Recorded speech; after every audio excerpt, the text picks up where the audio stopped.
नमस्कार, आप देख रहे हैं सुदर्शन न्यूज। मैं हूं नैन्सी श्रीवास्तव। बात करते हैं यमन की, जहां के होदीदाह बंदरगाह पर सऊदी अरब के नेतृत्व वाली गठबंधन सेना के हवाई हमले में कम से कम 20 भारतीयों के मारे जाने की खबर है।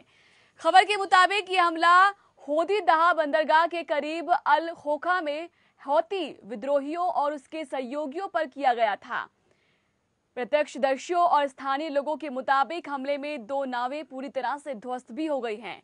इन नावों पर भारतीय मौजूद थे। हालांकि हमले किस मकसद से किए गए थे, इसकी ना तो कोई जानकारी मिल पाई है और ना ही भारतीयों के मारे जाने के बारे में कोई आधिकारिक बयान ही आया है। माना जाता है कि हौदीदाह बंदरगाह का इस्तेमाल तेल तस्कर करते हैं।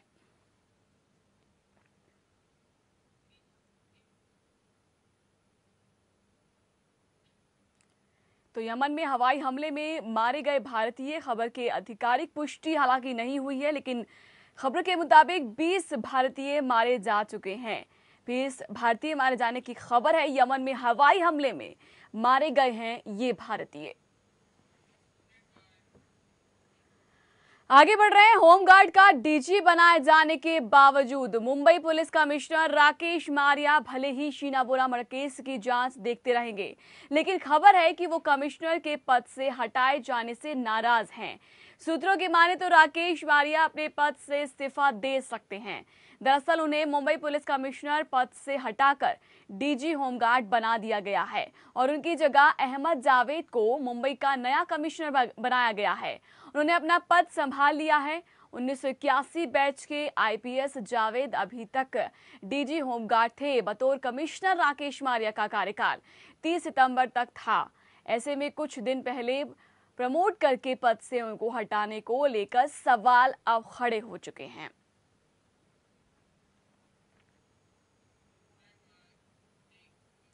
इससे पहले राकेश मारिया को डीजी होमगार्ड बनाए जाने की खबर सामने आने के बाद से ही फैसले पर सवाल उठने लगे। मामला बढ़ता देख सरकार की ओर से कहा गया कि डीजी होमगार्ड बनने के बावजूद राकेश मारिया ही शीना मर्डर केस को देखेंगे।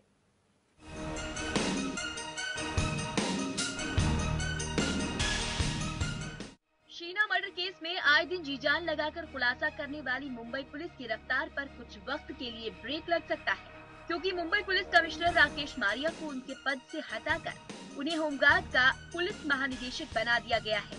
High profile case Sheena murder mystery को सुलझाने में मुंबई पुलिस कमिश्नर ने रात दिन एक कर दिया था। वो इस केस को जातीय तौर पर देख रहे थे, लेकिन अब शायद इस केस से पर्दा उठने में वक्त लग सकता है। इस पद पर राकेश मारिया का कार्यकाल जल्द ही खत्म होने वाला था। 30 सितंबर को राकेश मारिया का कार्यकाल खत्म होना है। ऐसे में उनका तबादला कई सवाल खड़े कर रहा है। अजीब बात ये भी है कि मारिया को आज ही उनके चार्ज को हैंडओवर कर अहमद जावेद को चार्ज सौंपने के निर्देश दिए गए हैं। अभी तो फौरन अगर देखा जाए तो ये गणपति सन उसी के दरमियान ईद उल जुहा के और मुंबई ऐसे शहर में जहाँ पे बहुत विस्तारित स्वरूप से ये सन मनाए जाते हैं, इसलिए वो सुरक्षित और सुरक्षा के हिसाब से बिल्कुल सेफली ऑर्गेनाइज करने का और बंदोबस्त करने का हम लोगों का लक्ष्य रहेगा। वैसे कहा यह भी जा रहा है कि शीना मर्डर केस पर मुंबई पुलिस की काफी किरकिरी हो चुकी है और अब तक मुंबई पुलिस की मर्डर मिस्ट्री नहीं सुलझा पाई है, जिसके चलते राकेश मारिया को हटाए जाने का फैसला लिया गया है। ऐसे में राकेश मारिया को ये प्रमोशन सजा के तौर पर दिया गया है। वैसे राकेश मारिया का कहना कुछ और ही है। उनका कहना है कि इस केस में वो और उनकी टीम पूरी तरह से सतर्क थी और उनके कार्यकाल के खत्म होने से पहले वो इस केस को पूरी तरह से खोल कर रख देते। इस केस को सॉल्व करने के लिए उनके अधिकारियों की टीम दिन रात थाने में डटी थी।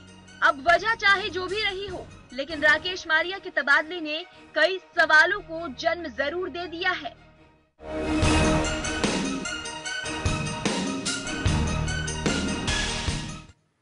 अब बात करते हैं विधानसभा चुनाव से पहले महागठबंधन की। आपको बता दें कि चुनाव से पहले ही महागठबंधन से अलग हुए एसपी सुप्रीमो मुलायम सिंह ने मुख्यमंत्री नीतीश कुमार पर सबसे बड़ा हमला किया है। दरअसल मुलायम सिंह ने नीतीश कुमार के धर्मनिरपेक्षता पर सवाल उठाए हैं। मुलायम ने कहा कि बिहार में 12 सालों तक बीजेपी के साथ रहकर सत्ता में रहने वाले अब सेक्युलर होने का दावा कर सकते हैं। जब वे सत्ता में थे तब क्या थे?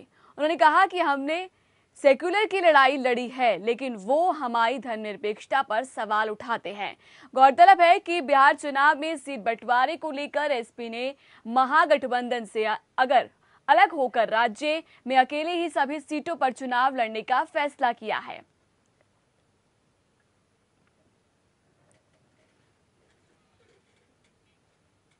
लालू प्रसाद की पार्टी राष्ट्रीय जनता दल में जारी उठापटक का दौर थमने का नाम नहीं ले रहा है। रघुनाथ झा के बाद पार्टी के ही एक और नेता तस्लीमुद्दीन बगावती मूड में दिखाई दे रहे हैं। अरिया के सांसद तस्लीमुद्दीन ने महागठबंधन और नीतीश पर खुलेआम निशाना साधा है। इतना ही नहीं, उन्होंने कहा कि समाजवादी पार्टी के जाने की कीमत महागठबंधन को चुकानी पड़ेगी और इसे चुनाव में भारी नुकसान उठाना पड़ेगा। नीतीश पर निशाना साधते हुए तस्लीमुद्दीन ने कहा कि वो कोई पादरी नहीं है, वे जो सभी लोग उनकी बातों को मानेंगे। उन्होंने कहा कि प्रधानमंत्री ने सिर्फ एक व्यक्ति के डीएनए पर सवाल उठाए थे, लेकिन नीतीश इसे बिहार से जोड़कर यहाँ के लोगों के साथ राजनीति कर रहे हैं। उनका साफ कहना है कि इस बार के चुनाव में मुसलमानों का वोट बीजेपी को भी मिलेगा। आपको बता दें कि तस्लीमुद्दीन का सीमांचल के इलाके में खासा प्रभाव है और मुस्लिम नेताओं के रूप में भी उनकी इलाके में खासी पैठ है।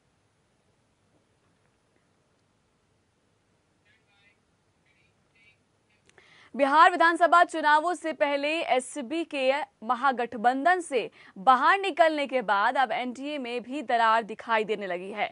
बिहार के पूर्व सीएम जीतन राम मांझी ने एनडीए के सहयोगी एलजेपी नेता रामविलास पासवान पर भाई भतीजावाद का आरोप लगाया है।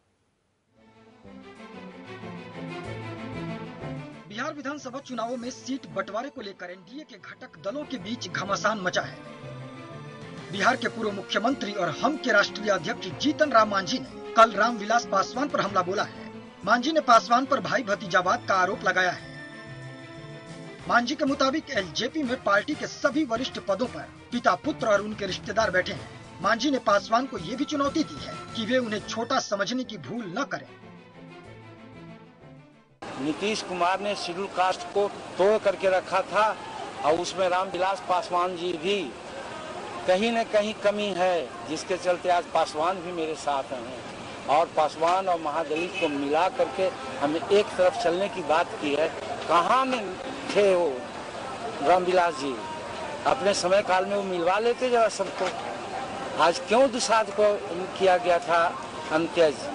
जीतन मांझी ने जोड़ा है, जीतन मांझी ने रखा है।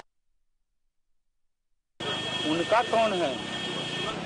चिराग जी हैं, पारस जी हैं, रामचंद्र जी हैं। भाई भतीजा से आगे वो नहीं बढ़ सकते। ये यहाँ का दुसाध समाज, पासवान समाज भली भांति समझता है। ऐसे करते रहेंगे शेड्यूल कास्ट में एकता कभी नहीं होगी। इसीलिए दुसाध समाज, पासवान समाज भली भांति समझता है। ऐसे हम पार्टी के अध्यक्ष जीतन राम मांझी ने पासवान पर सवाल उठाते हुए कहा कि वे दलितों के नेता नहीं हैं। उन्होंने कभी भी दलितों और गरीबों के हक में आवाज नहीं उठाई है। अगर उन्होंने कुछ किया है तो सामने आकर बताना चाहिए कि दलितों गरीबों के लिए अब तक क्या किया है। मांझी के मुताबिक वर्तमान विधानसभा में उनकी पार्टी के 13 विधायक हैं और रामविलास पासवान के पास एक भी विधायक नहीं है, तो वे किस आधार पर 70 सीट की मांग कर रहे हैं। वहीं रामविलास पासवान के बेटे चिराग पासवान के मुताबिक उनके और जीतन राम मांझी के रिश्ते बहुत अच्छे हैं और उनके बीच कोई खटास नहीं है। उनके आने से हमारे गठबंधन को बहुत मजबूती मिली है। मुझे नहीं पता कि उन्होंने किस परिप्रेक्ष्य में उन्होंने ये सारी बातें कही। मैं समझ नहीं पाया कि क्या वजह रही कि उन्होंने सारी बातें। मांझी जी के साथ हमारे व्यक्तिगत संबंध बहुत अच्छे हैं, हमारे राजनीतिक संबंध बहुत अच्छे हैं। जैसा मैंने कहा कि उनके आने से हमारे गठबंधन को मजबूती मिली है। हमारे प्रदेश के बहुत सम्मानित नेताओं में से एक हैं, मुझसे बहुत बड़े हैं, मेरे लिए बहुत आदरणीय हैं। इसीलिए उनकी कही हुई किसी भी बात पर मैं कोई टिप्पणी नहीं करूंगा, क्योंकि मैं वो परिप्रेक्ष्य नहीं समझ पाया कि आखिर ऐसी क्या वजह रही कि उन्होंने सारी बातें कही। वहीं सीटों के बंटवारे पर भाजपा के वरिष्ठ नेता शहनवाज हुसैन ने कहा कि सीट शेयरिंग को लेकर एनडीए में किसी तरह का कोई विवाद नहीं है। एनडीए की बैठक में हम सब बातचीत कर बहुत जल्द हल निकाल लेंगे। कोई मांझी जी और पासवान जी के बीच में लड़ाई नहीं है। अपनी अपनी सीट पर सबका दावा होता है।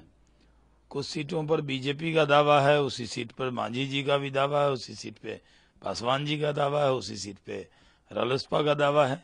लेकिन हम जब मिलकर बैठेंगे तो सबको हल कर लेंगे। दल अनेक हैं लेकिन मकसद एक है, वो है नीतीश कुमार जी की सरकार को सत्ता से बेदखल करना।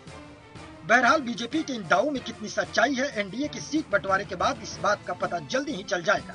रविंद्र प्रताप सिंह, सुदर्शन न्यूज। फिलहाल खबरों में रुकने एक छोटे से ब्रेक के लिए जल्द लौटते हैं। आप देखते रहे सुदर्शन न्यूज।